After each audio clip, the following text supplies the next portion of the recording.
Good morning, everybody.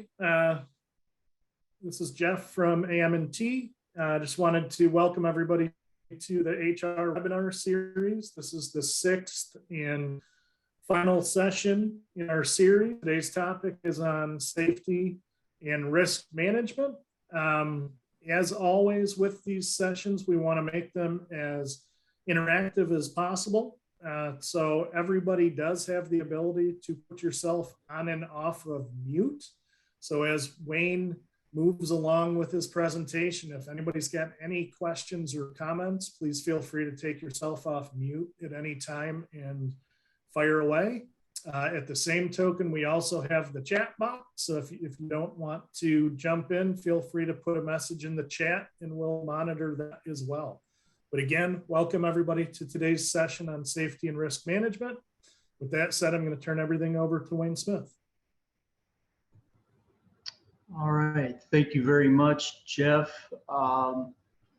This is, as Jeff said, this is the 6th and final installment of the HR webinar series. We will be looking at doing something about generational training that has come up multiple times in these presentations that people have expressed interest in that, so look for that in the near future. But as far as this series goes, this is the last one. I am going to try to share my screen at this point. And like I said, if there's any issues, let me know. And can everybody see the presentation? Yes, we can. All right, so let's jump right in.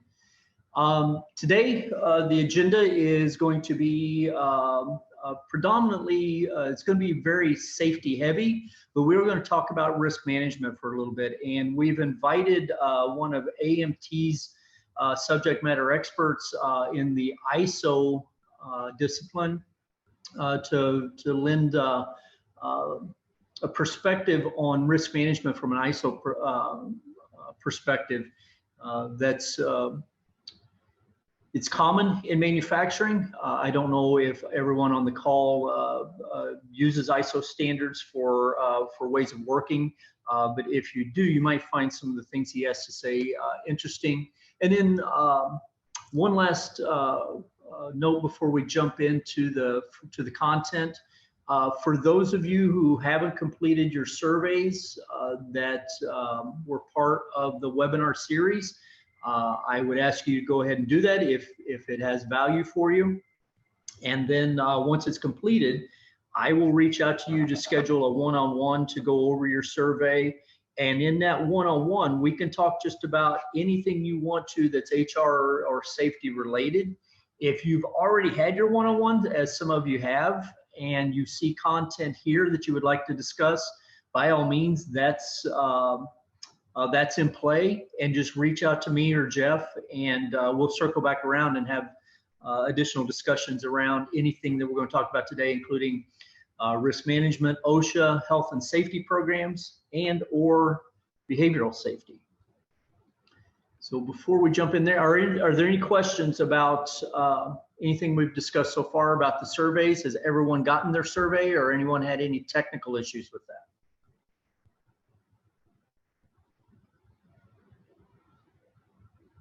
I'm not hearing anything, so I'm going to take that as a sign to move forward. So let's talk about risk management. Risk management is a scope that can be very big, depending on the business model that you have in your organization. But it really comes down to 3 ways of looking at risk. There are known knowns, things that we all know exist, things that we know are possible and that we know can have an impact on the organization from small to large. Then there are known unknowns, which are uncertainties that we know exist, but we don't know much about them. If it does happen, what's the impact to the organization? And as you think about these concepts, you can think about them very tactically by watching the news. A lot of the things that we've been exposed to over the last couple of years. I don't know where you would have put COVID 3 years ago. I may have put it in the unknown unknowns, that risk that we don't know exist. But today it's very much a known. We know what to expect. We have developed emergency and sustainable plans to deal with it. So that's a really good example of risk management. What policies, procedures, and strategies do you have in place for dealing with the 3 levels of risk that exists? ISO defines the risk management culture as one that has a management commitment. It has a design for the process for managing. It has an implementation element. There's periodic monitoring and review. For those of you that have risk management programs, I would encourage you, if you don't, to have periodic monitoring and review. If you create a mock crisis and say on a Tuesday morning, you go to all your managers and say, we've had a fire in the warehouse. We have no power for 3 or 4 days. We have no refrigeration. We have no water. We need to do a mock crisis. And at that point, everybody gets up from their desk. They go to the conference room. They take a copy of their risk management policy. You will be surprised, or maybe not surprised, when you go through that exercise of the number of things that go well and the number of things that don't go well. And you might find that you have phone numbers that are outdated. People are not where they're supposed to be. Processes that can't be found. So the periodic monitoring and review is a very important part of this process. And then, of course, implementing what you find out, implementing what you learn from that walkthrough and that periodic review. Like I said, Glenn is here. Glenn New is here from AMT, and I'm going to give him a second to just interject some of the things that he sees from an ISO perspective on an organization's commitment to management, risk management, and emergency response. So Glenn, if you would kind of give us a summary of your perspective on this topic. Sure, thanks, Wayne. As Wayne mentioned, ISO, AS, 9100, all the quality management systems now to the new latest revision all require some sort of risk management to support the efforts. Prior to the new revision in the ISO world, they had what we called preventative measures. So there was root cause corrective action, and then there was preventative action. They changed the preventative action to risk management. And with risk management, they're looking at basically 2 different types of risks. Those that are what we call organizational risks, where they apply directly from outside sources, such as regulatory or statutory requirements. Could be anything from political to environmental. It could be your competition. It could be new technologies. What kind of risks are there that present themselves to the organization? And then there's the other kind of risks, which are what I call operational risks that are specific to a project. And those risks can range from anywhere from do we have enough people to manage? Do we have time enough, lead time enough? Of course, that's a big one now with the pandemic and what it's done to our supply chain, as we all know. But we actually created a risk register where we identify by each function within the organization. So you would start out with sales, engineering, purchasing, manufacturing, and quality, and HR. And all of them have a little bit of say in what risks could affect them.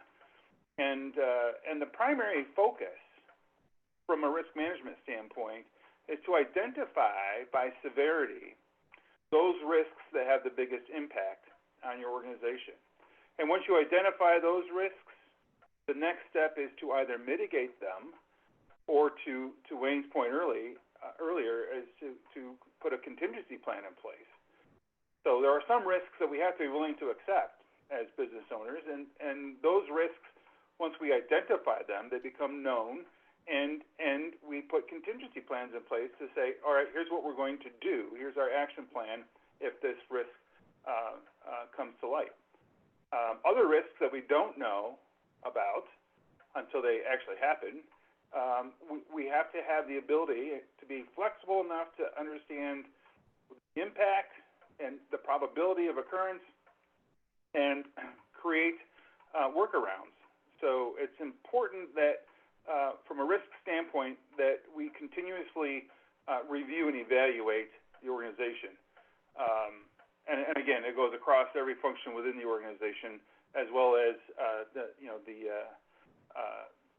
the organization itself from external sources.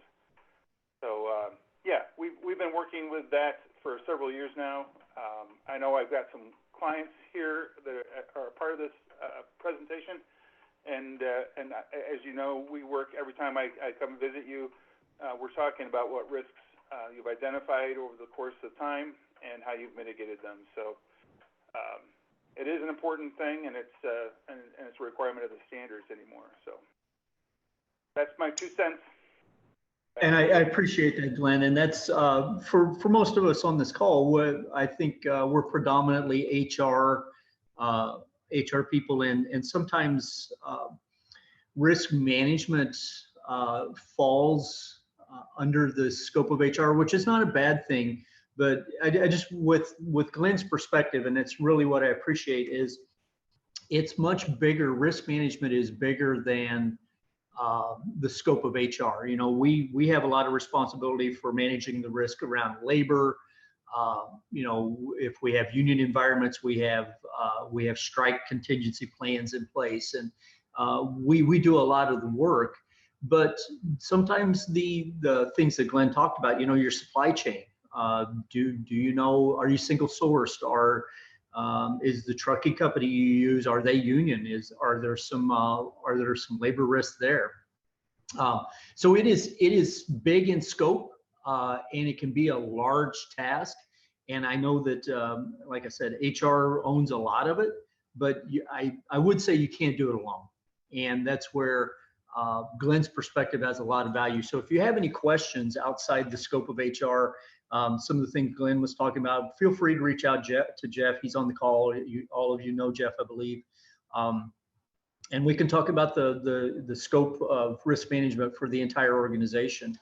So moving forward, I'm going to kind of narrow this a little bit, and I'm going to talk about scope of risk management for HR and where it normally falls. And this is, every organization is different, I know that.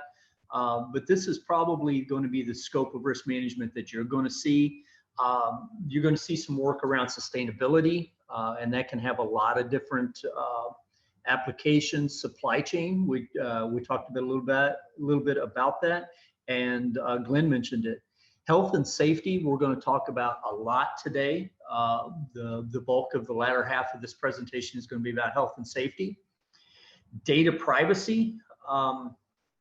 This is one that has grown over the decades. If you've been in the business as long as I have, data privacy wasn't what it was in the 80s. It was back then. Sometimes we talked about it in terms of document retention, but now data privacy is much bigger. It can include video surveillance. It can include internet services and online storage. So this is something that can require a bit more work than it did 20 years ago. And it would be good if you haven't visited this recently to go back and take another look at it. I know Jeff DeBravo is on the call, and he has some experience in data privacy. This one, it can have implications that go into the regulatory environments. Misappropriation is another one that goes under the radar quite often. It can be anything from something as obvious as embezzlement to a policy around gifts received from vendors and customers at Christmas time. I told a story recently that a couple of years ago, I received a gift from one of the vendors that I was working with, and it was a box full of grass-fed ribeye steaks, and I was super excited to get it for Christmas. And my boss walked in and said, "You will not be keeping this. This will be going to the local food bank." Because our company policy was that we don't receive gifts over $25 in value. So it's something to think about, misappropriation and how the organization is viewed internally and externally. Workplace requirements. This can have a lot of implications for regulatory and compliance and reporting requirements. For those of you in the HR field, you know a lot of the things that you have to do around benefits administration and payroll and OSHA. So the scope of all 7 of these can be quite large, even just for HR. And these are the topics that you see under the HR umbrella most often. Any questions about the content so far? Any questions for me or any questions for Glenn? How many of you on the call have a risk management a policy that is reviewed regularly and is available to your local populations?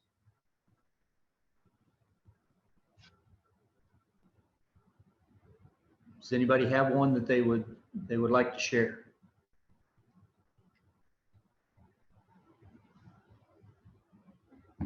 We do not, Wayne, but it's pretty much incorporated into our safety policy.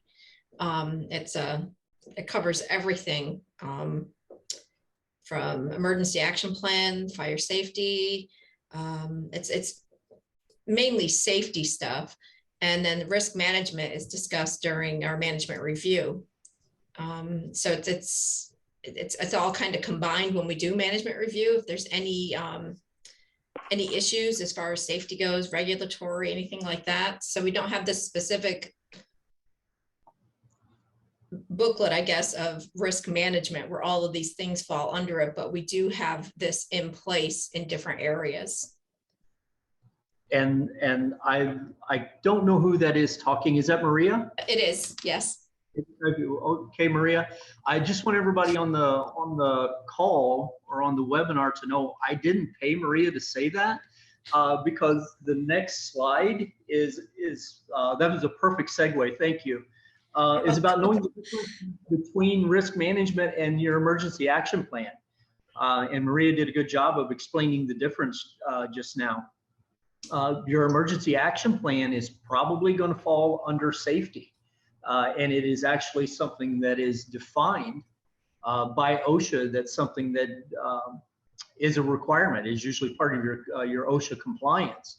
And know the difference between that and your risk management. And Maria was very eloquent in saying, you know, we have an emergency action plan that looks like this, and it falls under this umbrella. And then we have risk management that we do this at another time. So that's a very good way to look at it and know the difference between the two. There are misconceptions about emergency action plans that they are your risk management plan. And I would caution that approach because typically an emergency action plan does not include the scope of the things that Glenn was discussing when you're talking about your functional departments, all of them having a risk management plan, your quality or your R&D or your supply chain or manufacturing. So know the difference. Emergency action plan is a great place to start, but it is it's just a start. It's a very small part of your overall risk management plan. And like I said, the news will keep you on your toes. I don't know if any of you saw yesterday. There was another mass shooting in this country, and I know that we kind of get numb to that. It happens a lot. But the one that happened yesterday was in a manufacturing facility in Maryland.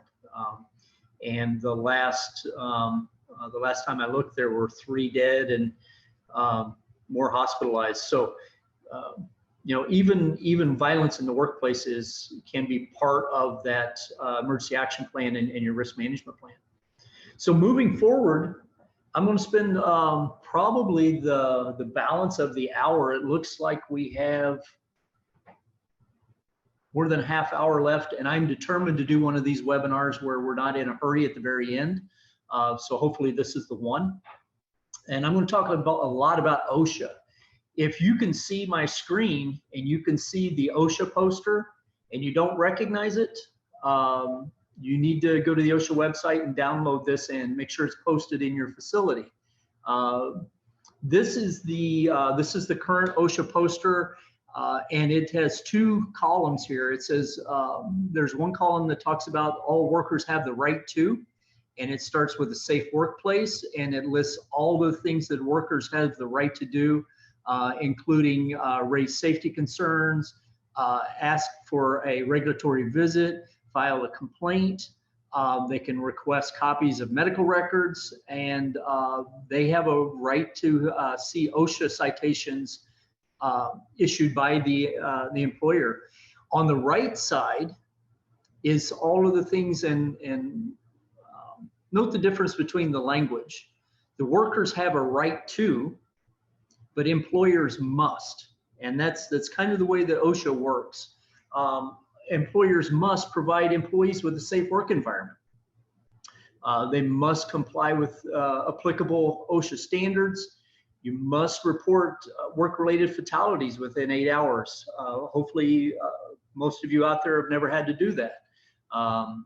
That is not a time to wonder if you have an emergency action plan and a risk management plan in place. That's the time to know that you have it in place and know that it works. You must provide training to all workers in a language and vocabulary that they can understand.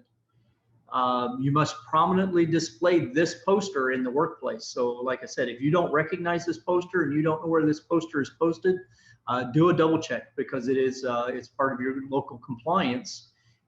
Now there are companies like J.J. Keller, and I do believe there's some state agencies that you can buy those huge multiple posters that have all of the required postings.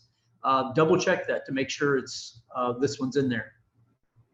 And then the last part of it I want to make sure everybody's aware of is that OSHA offers free assistance to identify and correct hazards without citation or penalty. Now, not everyone is comfortable bringing OSHA into their environment. I get that.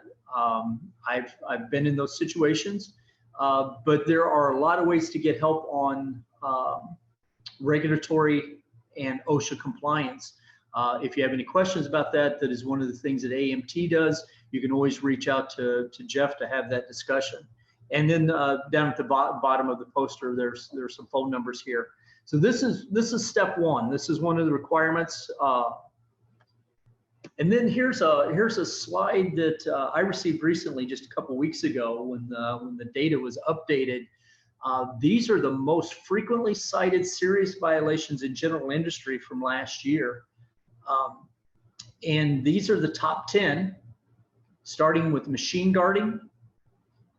And if you look down this list, machine guarding is on this list twice. There's one for the types of guarding methods. And this is a great slide for those of you that download this presentation later.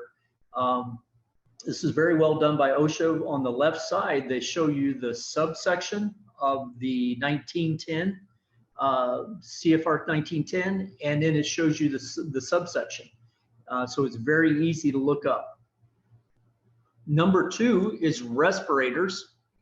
I don't know if everybody here knows this, but if you allow or require people to wear respirators in the workplace, they have to have a medical evaluation to do so. And that is the second highest serious violation that was cited by OSHA in 2021. Hazard communication. You're going to see hazard communication on this list multiple times. It's at number 3, and in 2 more spots down, you see it again in information and training. The first one is about having a written program. And then if you go down, the last one And this one's kind of a no-brainer. I think we all know this, that SDSs used to be called MSDSs. They have to be readily accessible. And if you have an environment where you have your SDSs online, then everybody has to have access to that online service. If you don't have kiosks, and another thing to think about that is if you have an emergency and you don't have power and you can't get to a computer to download an SDS, do you have access to it? So there is a case to be made for having your SDSs in a hard copy somewhere. You don't have to have a lot of them, but at least have it available in an emergency situation where the power goes out, because as we were talking earlier, Glenn was talking earlier about risk management, catastrophic events where you don't have water, power, electricity, internet, those can all fall under those guidelines. So hazard communication is on here a lot, which raises a red flag for me. I see it on here 4 times, which tells me the first thing I'm going to do is go look at my hazard communication plan. Respirators is on there twice in the top. Let me see. It's in there 3 times in the top 6. Machine guarding multiple times, and then one that most of us are very familiar with are powered industrial trucks and doing the competency training. And this is about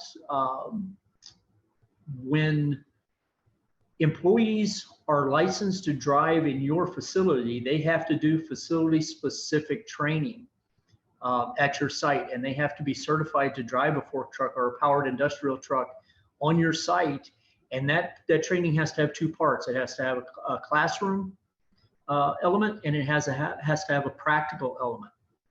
And that's what this is about, is the competency training for someone to actually demonstrate that they know how to operate a fork truck. So this is good to know. And these should be a starting place for auditing your own system and saying, these are common. These are frequently cited citations. And I will tell you, cited serious violations, when you see that language from OSHA, that means that citation was not cheap. That was not inexpensive. And I didn't attach dollar values to this, but it runs into the hundreds of thousands and millions of dollars in fines for locations that are cited for these kinds of things. Any questions about this slide? Anybody have any comments about machine guarding or hazard communication?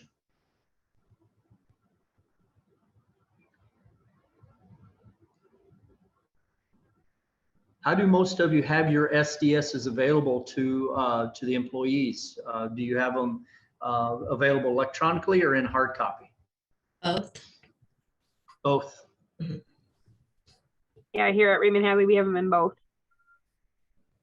Very good. And that's like I said, that's probably the best way to go. I do know that there is the paperless office is about saving paper, about saving trees, but in an emergency situation, it's almost necessary. So let's talk about compliance with OSHA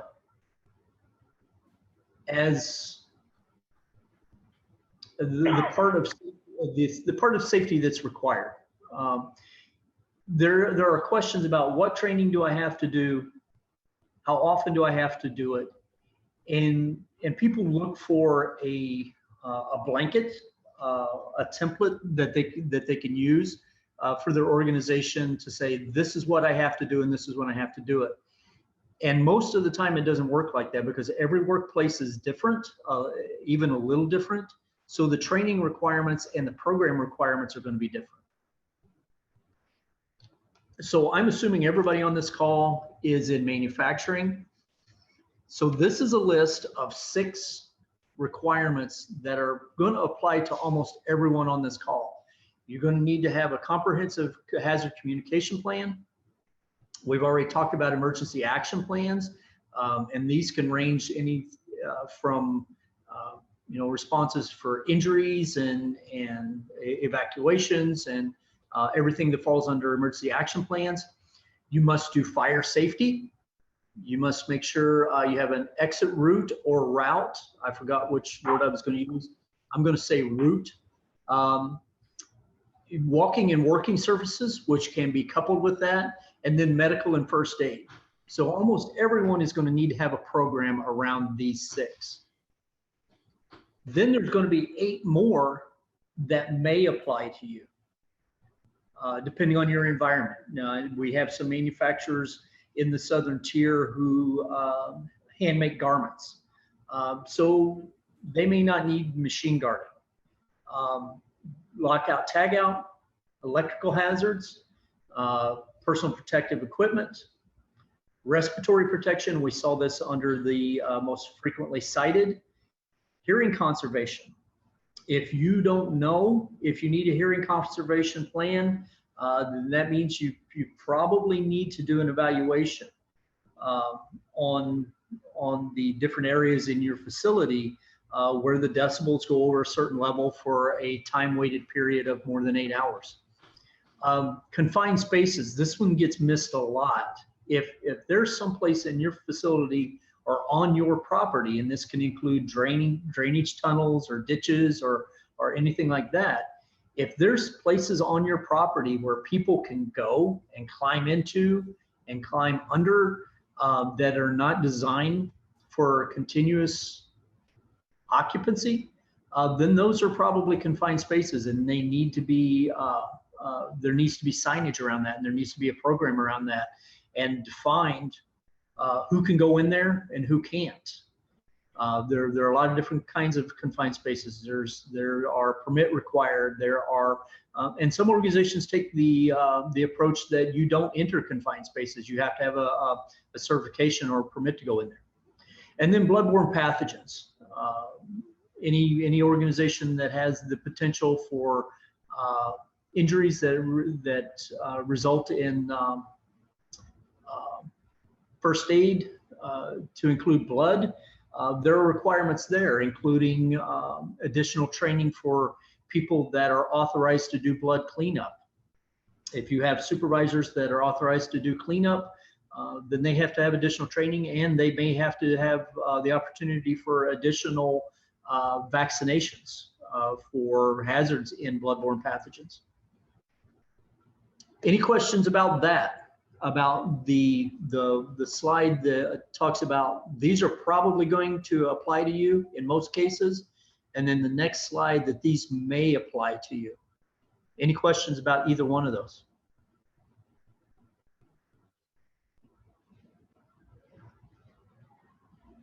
All right, and then there's more. That's not the entire list of training requirements by OSHA. Depending on your environment, if you have additional hazards, say you have silica or different chemicals, then you may need to do additional training on a periodic basis. And I put a picture here of the OSHA Training Requirement Standards Manual, and we'll take a look at that in a minute. It's a big binder. I think it's 270 pages, but it is not as complicated as you might think, and we'll take a look at it. If I could, here. I'm going to take a look at this document. Can you see the document that I have on my screen?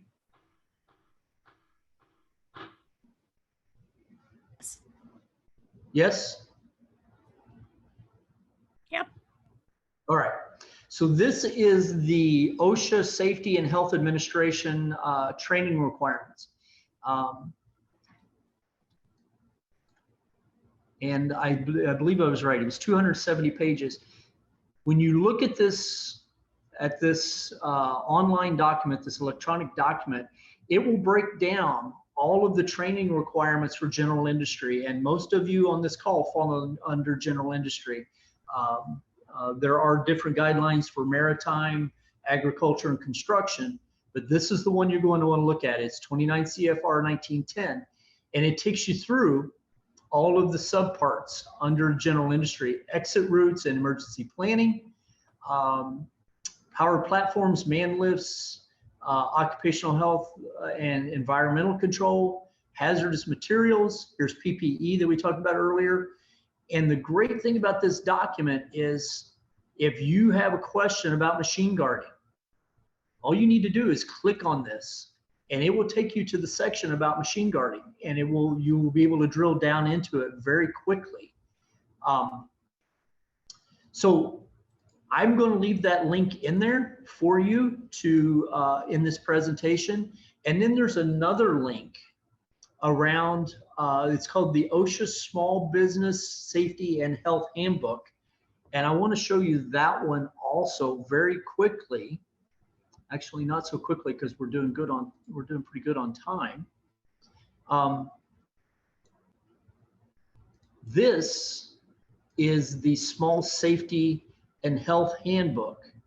I spent 2 or 3 weeks ago, I spent a week with a bunch of safety professionals, consultants, safety managers, and to a person, they agreed that this was their starting place for just about any kind of safety work that they did. And even if you don't consider yourself a small business, this is a good place to start. This is an OSHA manual. It is very well done, and it will walk you through a lot of things that you need to do as far as preventing, improving, reducing, engaging, enhancing, and increasing your safety environment. It will tell you how to get started, how to do self-evaluations. And once again, this document is really nice in the fact that it's electronic, or you can print it out. It will walk you through each one of these elements from the OSHA standards that apply to general industry. But if you have questions at the end of any one of these sections when you're doing your audit, once again, it has links to the standards, the OSHA standards on the OSHA website. So if you're doing general housekeeping and you have a question around general housekeeping for sanitation, you click on this link and it's going to take you to that page in the OSHA standard that tells you what the requirements are for maintenance, for training, and how frequently you need to do that training. Any questions about that at this point? And we can come back to these and look at them some more if we have time at the end of the presentation. Is anybody currently using either one of these two documents? I refer to them as I need them. Very good. That's why they're there. Anyone else using them?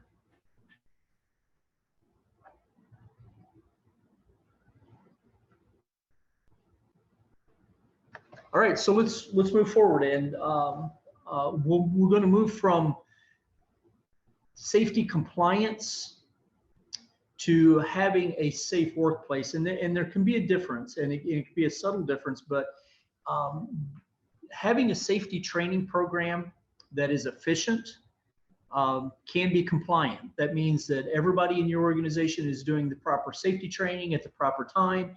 Everybody's signing the sign-off sheets. You have all your ducks in a row when it comes to your documentation. You're ready for an OSHA visit, but you still have accidents, which means that you're compliant, but you're still spending way too much time on your OSHA 300 and your 301 log. So that can be the difference between efficient safety training and effective safety training. So I'm going to try to veer a little bit here at the tail end of this presentation and talk about effective safety. And these are the 10 commandments of a safe workplace. And this is tailored for leaders. And everybody on this call is a leader in one way or another and has some responsibility for safety. Number one, establish safety and health as a core value, which means it's non-negotiable. It's in your organization, you may have these sayings, safety first, quality always. Safety has to be on the forefront of every conversation you have. When you start a meeting, you talk about safety. When you end a meeting, you talk about safety. And anything and everything we do, it has to be done safely. Leaders need to lead by example. Environments where leaders don't participate in safety meetings, they don't participate in steering committee meetings, they don't get in front of the group and talk about safety, it's going to be a tough go for that organization to have a comprehensive safety environment. Implement a reporting system. Make it easy for people to report things that are unsafe without corrective action. If there's a near miss, if there's a close call, if there's a first aid, these are all things that if you can track these, you can really head off those big catastrophic safety incidents that nobody wants to deal with if you're paying attention to your trends. If you have a piece of equipment that you have 3 or 4 near misses in a month and 3 or 4 first aids in a month, then you can probably bet that it's just going to be a matter of time before you have a bigger issue. So pay attention to your trends. Make sure that you have a reporting system that not only you have the data, that you can interpret the data and it means something for your organization as a preventative measure. Prevention is, I'm not good with my sayings, but there's something about so much prevention is worth a lot more than the cure. And that's especially true when it comes to workplace injuries. Provide the training. It's not only wise, but it's mandatory. It's part of safety compliance. Conduct inspections. From a safety perspective, weekly and monthly audits should be the norm. Things can change very quickly. Product changes, weather changes, shift changes, personnel changes, all good reasons to conduct inspections. Collect hazard control ideas. These environments are dynamic, they're not static. I think Glenn was speaking earlier about doing a risk assessment anytime you put new equipment in. If you have a new piece of equipment or you've modified an existing piece, then do a hazard control assessment on that piece of equipment, see what's changed and what needs to be updated. Implement hazard controls. Do something with the data that you have. Address emergencies. Have an emergency action plan. Like I said earlier, it's not the time to wonder if your AEDs are charged and they're accessible and people know how to use them when you have someone that's down on the production floor and is not breathing. That's not the time to assess your system. Make sure that you're prepared and not reacting.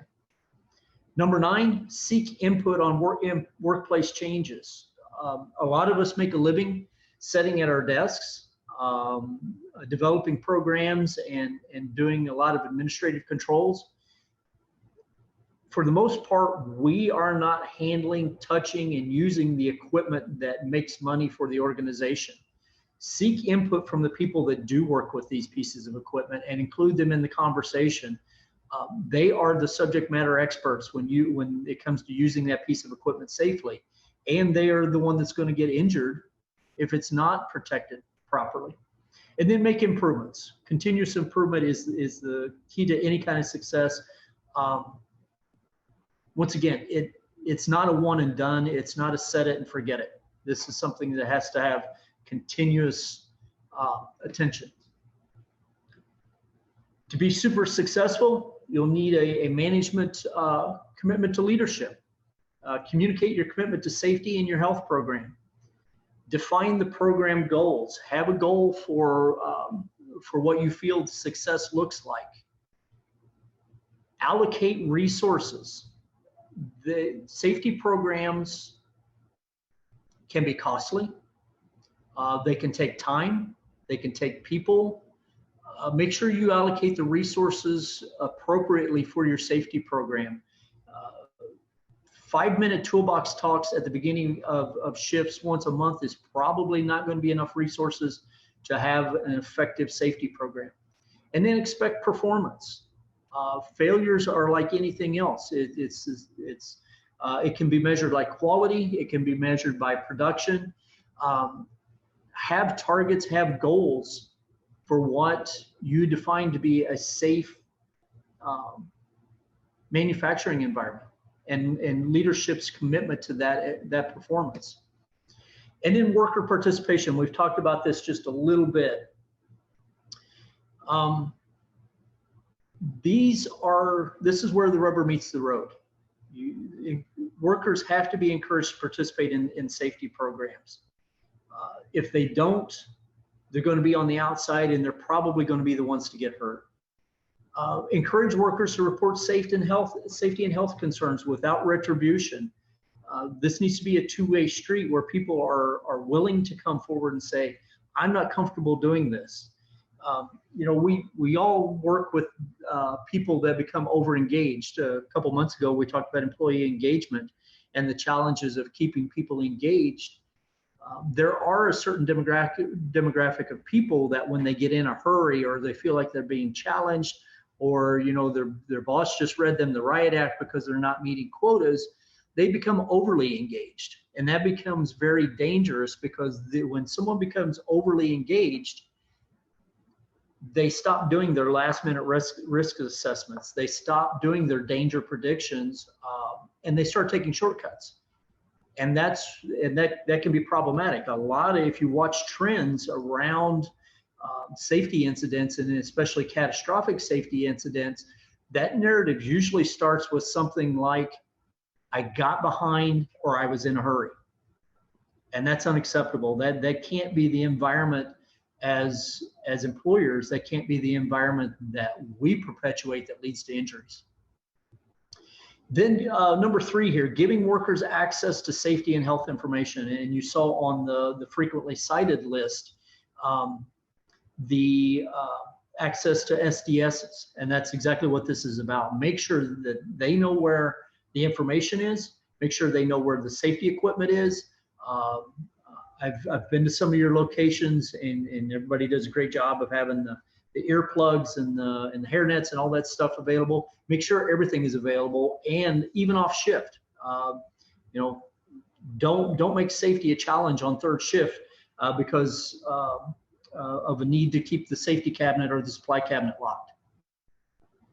Involve workers in all aspects of the program, and this is about ownership. If all workers don't feel like they have a piece of the ownership and they're not involved, then they're not going to participate at the levels needed to have the super safe environment that you want. And then remove the barriers to participation. And I've seen this a lot in my career. You know, I always say that there are 3 great conspiracy theories in the United States. We have JFK, Bigfoot, and third shift. And third shift, and even your other off shifts, feel like they work at a disadvantage because they have a lot of barriers, especially when it comes to safety. There can't be barriers to participation. So if you have a safety steering committee and it meets during the day and you have multiple shifts, then figure out a way to get those people to be able to participate. If you have to schedule something off shift, or you have to rotate it, or even pay them to come in on a day off. Make sure that everybody has access to participate in the programs. And then finally, I want to talk about voluntary safety programs. And this is really where organizations can set themselves apart from compliance. I think every organization wants to say we're compliant with our safety and our environmental programs. We do what the government requires us to do. We do our reporting. That gets you to a certain point. Voluntary safety programs will allow you to get to the point where you have reduced incidents, accidents, and recordable injuries to your best of your ability. And that includes implementing behavioral programs. For those of you that have behavioral programs, I would like to hear about those. There are a lot of them out there. I'm familiar with STOP, the DuPont program that has been popular for decades and has a lot of value. JJ Keller has one called Line of Sight. Is anyone using a behavioral safety program that includes those 2, or any other behavioral programs that you'd like to share?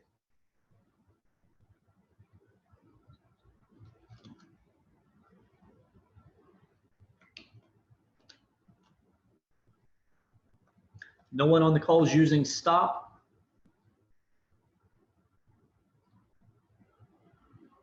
Okay, so that's something we can talk about at another time. But these behavioral programs, they really they take your program to another level. And the way that it works is that it incorporates an element to your safety program that goes above your written program and your policies. So it goes to a level of doing observations, no judgment observations, whether people are working safely within the confines of the program that exists.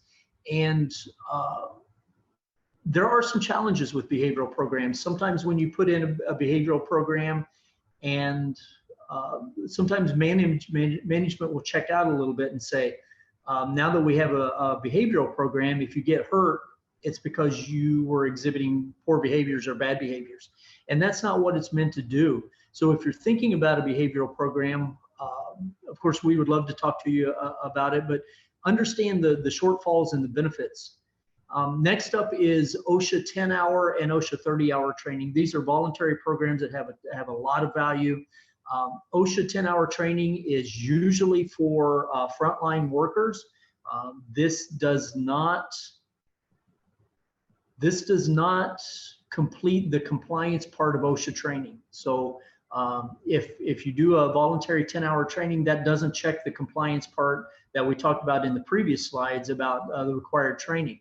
This is additional training, but this is a great opportunity to focus on things that can be problematic in your environment. If you're having issues with slip, trips, and falls, if you're having ergonomic issues, this is a great way to incorporate additional training into your environment. And then the OSHA 30-hour trainings. I personally think that all managers and all people that have safety responsibilities should do the voluntary 30-hour training, just so you know the content and the requirements and the basis for the reasons why OSHA thinks that these are so important. And then rewards programs are really important, can be really important to celebrate successes. If you go 365 days without a recordable incident, then that's an opportunity to celebrate. Reward programs can be tricky. If the reward is too substantial, it can have a cooling effect on your safety program. I did some work with an electrical company several years ago that was, they were giving people at the end of the year who didn't have recordable injuries, they were giving them $1,500 or $2,000 each. And they came to find out, not surprised, that people were hiding injuries because they didn't want to be the one that didn't get a bonus or didn't cause someone else to get a bonus. So be very aware of your rewards program. You want to be substantial enough that you can call it a celebration, but not so substantial as to have a cooling effect or to undermine your safety program where people start hiding things. So that, I believe, Hey, yes. Wayne, it's Jeff. I've got a question for you. Yeah.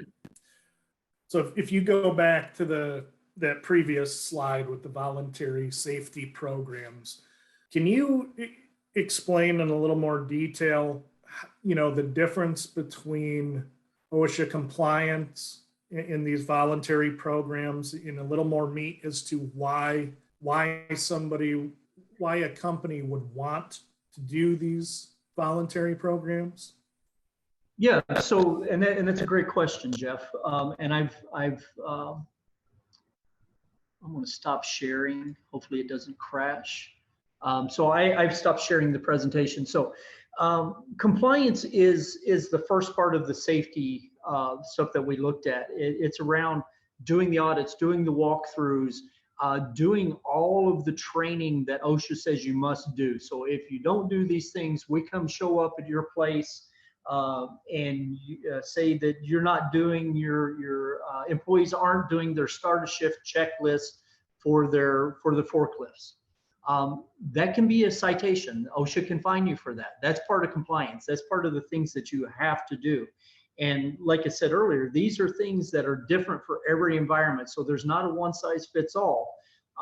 For those of you on this call, you'll need to do a deep dive if you're responsible for safety and say, am I doing all of the things in my environment that I have to do per OSHA? And those are the things that we call compliance. Those are the regulatory requirements. Then I would have to say, and I'm just guessing, but I would say most companies are compliant.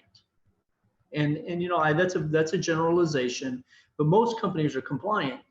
And the question is, for companies that are compliant and doing all of the right things, checking the boxes and doing what I call efficient training, which means you're getting everybody to the meetings, everybody's doing their tests, everybody's passing their tests, you have all the signatures, everything's filed, and from a legal perspective, you've done everything you need to do, but you're still having injuries.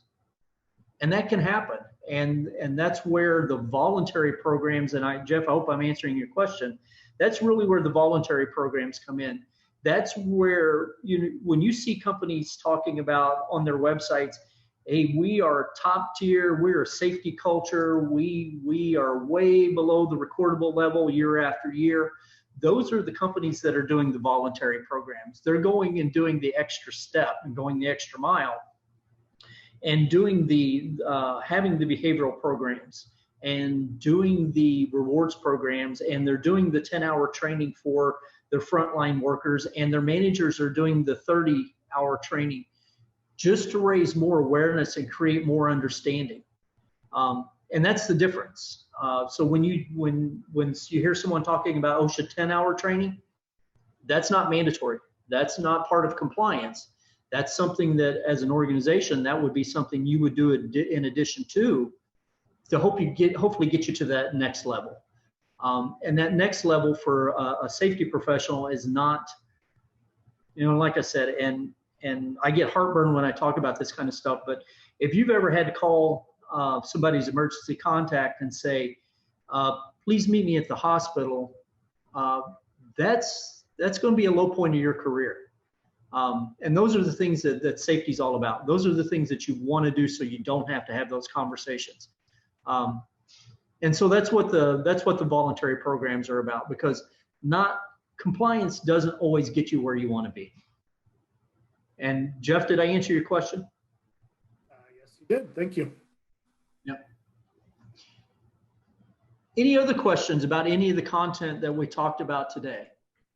No question, Wayne, but our company utilizes the New York State on-site safety and health consultation program.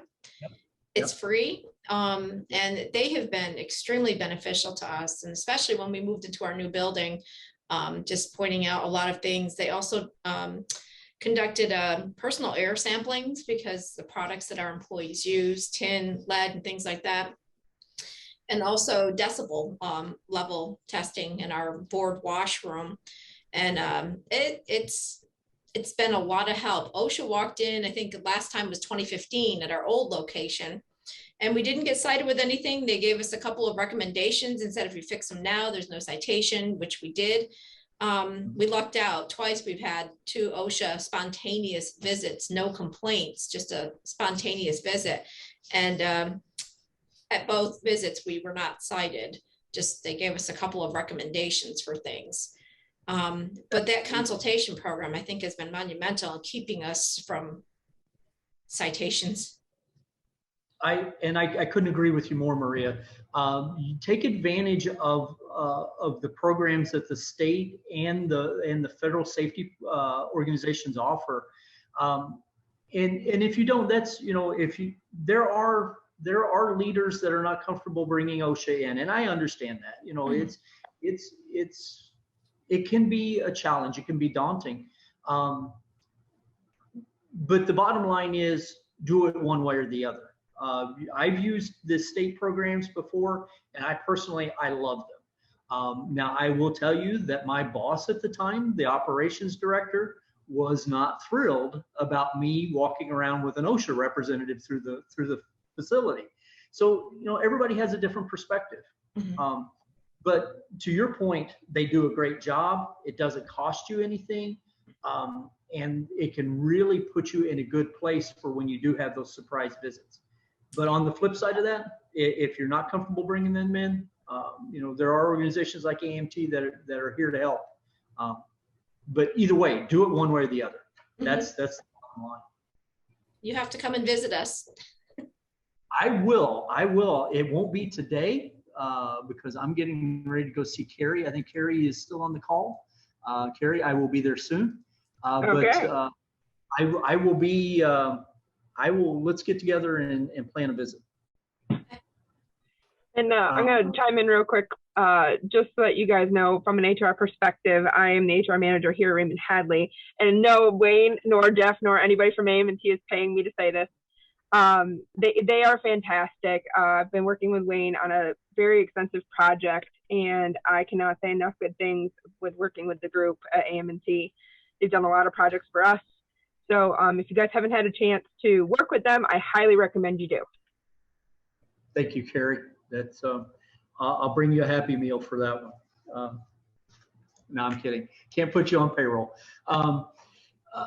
It's like I said, we all have challenges, and safety is one of those things that it can be overwhelming, especially when you get an OSHA manual and you're looking through all of the standards and all the substandards and trying to read through all of the legal speak. It can be overwhelming. And if you're in a situation where your leadership isn't comfortable with bringing OSHA or someone from New York State in, let us know. We will do what we can do to help, because ultimately it comes down to, we want people to go home in better shape than what they came when they showed up to work. And injuries, even minor injuries, can be catastrophic. I've had, and I'm talking about a minor injury like losing the end of a finger. And I've unfortunately been one of those people that 2 a.m. I've been crawling around on the floor looking for the end of a finger. You don't want to be that person. You never want to be that person, because it's a kick in the gut, and it changes that person's life forever. And it's avoidable. And that's the bottom line, is that all injuries are avoidable. And whatever means that you use to make sure you get to that place, use them. You'll sleep better at night. And I'm passionate about it. I know I am, but 30 years of being exposed to this kind of thing. Fatalities are horrendous. Injuries are bad. Having a 0 on your 300 is the best feeling in the world. With that, I will turn it back over to Jeff. Any closing comments, anything we need to do before we adjourn today? I'd just like to thank everybody for taking time out of their busy schedules to join us. If anybody does have any questions or additional comments based on this topic, please feel free to reach out to Wayne or myself. Again, thank you. And we will be in touch with everybody soon. So have a great weekend. Thank you. Thank you. You too. Thank you. Thank you.